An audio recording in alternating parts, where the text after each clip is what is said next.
में। हाँ सखड़ा जब मेला देखा जब सुन सरी कोनो हाल में। और रास्ते में से भागा भुकुर भुकुर बल्लभ जरे माई के पंडाल में। भुकुर भुकुर बल्लभ जरे माई के पंडाल में। अच्छा देखो न कते नीक नजारा छे। देखो न कंकाली माई के मंदिर। ओह माय गॉड, देखो तो सखरा माई के मंदिर। हे माई गोर लागे छे।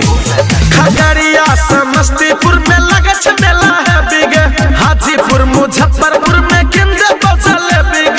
सीतामढ़ी जनकपुर में खेबो हम जलेबी रे। लखीसराय पूर्णिया में खेबो हम जलेबी रे। मेला देखा जब हम सिरहा कोनो हाल में। मेला देखा जब सर लाही कोनो हाल में। अच्छा चलो न जबे।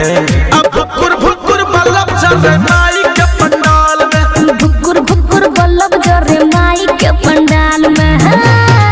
अच्छा सगरो किला में घूम सकबे बताओ त एते ठाम जे जेबे। देखो माई के अगर कृपा है तो जरूर सगरे पहुँच जबे। बाय मणिभूषण प्यारे। सहरसा में जाके झूलबे चरखा वाला झूला गे। मोरंग मुंगेर में नजारा मिलता खुला गे। भागलपुर नवादा मेला छके छे इरादा रे। सुपौल बाजार में है केना छलवादा रे। मेला देखा जब निर्मली कोनो हाल में। मेला देखा जब राज विराज कोनो हाल में। हाँ राजदेवी मंदिर।